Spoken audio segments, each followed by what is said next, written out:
Hello everyone, good morning, good afternoon, good evening. ഒരിടത്ത് ഒരു കുട്ടിയുടെ പേരിടൽ ചടങ്ങ് നടക്കുന്ന സമയത്ത് അവന്റെ അച്ഛൻ തനിക്ക് ഇഷ്ടമുള്ള ഒരു നടന്റെ പേരിടാൻ തീരുമാനിച്ചു. ആ നടന്റെ പേരായിരുന്നു റൊണാൾഡ് റീഗൻ. ഈ കുട്ടി ജനിച്ചത് 1985 ഫെബ്രുവരി 5-ാം തീയതിയായിരുന്നു. അവന്റെ അച്ഛൻ ഒരു വലിയ കള്ളുകുടിയനായിരുന്നു. അവന്റെ അമ്മ ക്ലീനിങ് ജോലിക്ക് പോയിക്കൊണ്ടിരിക്കുകയായിരുന്നു.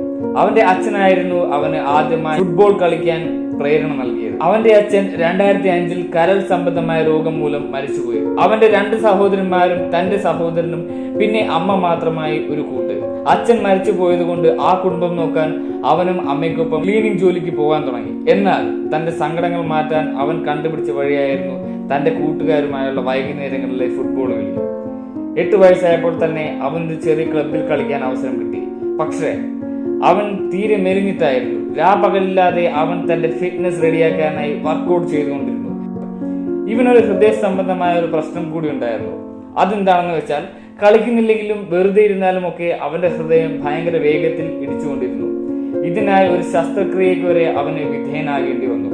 ഒരിക്കലും തന്റെ ടീം തോൽക്കുന്നത് അവന് ഇഷ്ടമായിരുന്നില്ല. എപ്പോഴും വിജയിക്കണം എന്നുള്ള അവന്റെ മനസ്സ് അവനെ തളർത്തിയില്ല. അവൻ വളർന്നു വലുതായി ലോകത്തിലെ തന്നെ ഏറ്റവും നല്ലൊരു ഫുട്ബോളറായി മാറി. അവനായിരുന്നു ക്രിസ്ത്യാനോ റൊണാൾഡോ. എന്താണ് നമ്മളെയൊക്കെ ജീവിതത്തിൽ തളർത്തുന്നത്? നിങ്ങൾക്ക് തോന്നുന്നുണ്ടോ നിങ്ങൾ വിചാരിക്കുന്ന കാര്യങ്ങളൊന്നും നിങ്ങളുടെ ജീവിതത്തിൽ നടക്കുന്നില്ല എന്ന്? ഇതൊക്കെ നടക്കണമെങ്കിൽ നിരന്തരമായ പരിശ്രമവും ഒരിക്കലും പരാജയം സമ്മതിച്ചു കൊടുക്കാത്ത ഒരു മനസ്സുമാണ് നമ്മൾക്കുണ്ടാകേണ്ടത്. തോൽക്കുന്നത് ഇഷ്ടമല്ലാത്ത ഒരാളായിരുന്നു റൊണാൾഡോ. ഇതുപോലെ ആയിരിക്കണം നമ്മൾ ഓരോരുത്തരും. ജീവിതത്തിൽ തോൽക്കുമ്പോൾ അതിനുള്ള കാരണങ്ങൾ എന്താണെന്ന് കണ്ടുപിടിച്ച് തോൽവി സമ്മതിച്ചു കൊടുക്കാത്ത ഒരു മനസ്സുമായി ജീവിക്കുക. Have A good day.